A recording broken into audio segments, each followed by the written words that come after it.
Friends, freezing of bank account के संबंध में साइबर सेल के कार्यप्रणाली के संबंध में एक लेटेस्ट ट्रेंड देखने को मिल रहा है। तो मैंने सोचा कि यह बात आप लोगों से शेयर की जाए ताकि कल को अगर किसी के साथ ऐसा हो रहा है तो कम से कम आपको पूर्ण रूप से इस संबंध में जानकारी होनी चाहिए।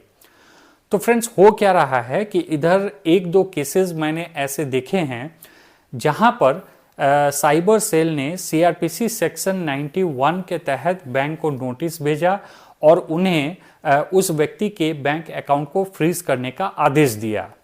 बैंक ने बैंक अकाउंट फ्रीज कर दिया।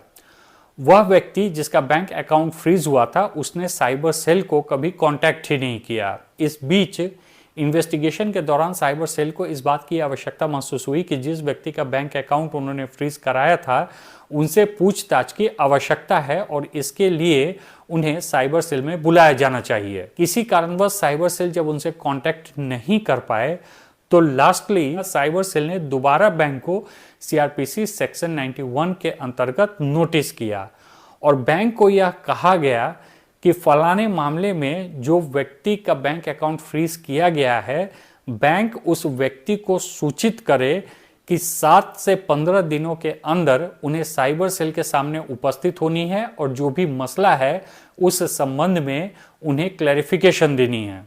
बैंक को तो साइबर सेल का आदेश मानना ही है। उन्होंने अपने क्लाइंट को कांटेक्ट किया और साइबर सेल के द्वारा भेजे गए नोटिस को अपने क्लाइंट को थमा दिया कि भाई साइबर सेल चाहता है कि आप उनके सामने उपस्थित हो और जो भी मसला है उस संबंध में अपने क्लैरिफिकेशन को उनके सामने रखो। तो जब साइबर सेल डायरेक्टली उस व्यक्ति तक नोटिस नहीं पहुंचा पाया या उससे कांटेक्ट नहीं कर पाया तो बैंक के द्वारा उन्होंने उसे सूचित किया कि उस व्यक्ति को साइबर सेल के सामने उपस्थित होना है और मसले पर अपनी सफाई देनी है। अभी तो सिर्फ एक दो मसला ही नज़र में आया है, लेकिन इस बात की संभावना अब बनी रहेगी कि साइबर सेल फ्यूचर में बैंक के द्वारा भी आपको उनके सामने उपस्थित होने का नोटिस दे सकता है। अब मैं इस बात को एकदम बिल्कुल क्लियर कर दूं कि चूंकि यह नोटिस डायरेक्टली आपको सर्व नहीं किया गया है, इसलिए आप इस नोटिस को किसी भी प्रकार से हल्के में न लें। जो महत्व आपको साइबर सेल के द्वारा डायरेक्टली नोटिस सर्व करने का है वही महत्व इस नोटिस का है जो कि आपको वाया बैंक साइबर सेल ने सर्व कराया है। इसलिए जब भी इस तरह की नोटिस आपको प्राप्त हो तो तुरंत दिए गए समय पर आप साइबर सेल को कांटेक्ट करें और वहां पर पहुंचकर उनके सामने जो भी मसला है उस पर अपनी सफाई दें। नोटिस मिलने के बाद अगर आप तुरंत नहीं जा सकते हैं तो इसमें बहुत चिंता करने वाली बात नहीं है। समय पार करने के बाद भी वह पर्याप्त आपको समय देगा और इंतजार करेगा कि आप उनके सामने उपस्थित हो जाएं। अगर लंबे समय तक आप उनके सामने उपस्थित नहीं होते हैं तभी साइबर सेल आपके खिलाफ कोई एडवर्स एक्शन ले सकता है।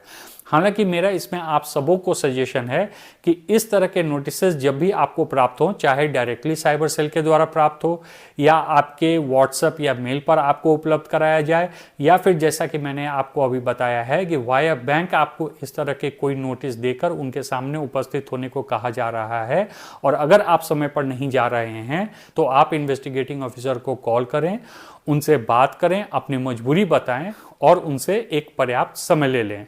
आमतौर पर तो यही देखा गया है कि अगर आप आईओ को कांटेक्ट करते हैं, अपनी मजबूरी बताते हैं तो आईओ भी आपको पर्याप्त समय दे देते हैं।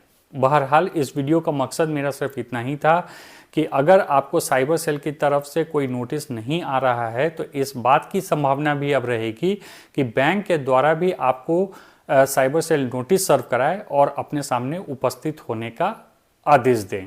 आशा करता हूं मेरा यह वीडियो आपको पसंद आया होगा और इन्फॉर्मेटिव लगा होगा। Thanks for watching.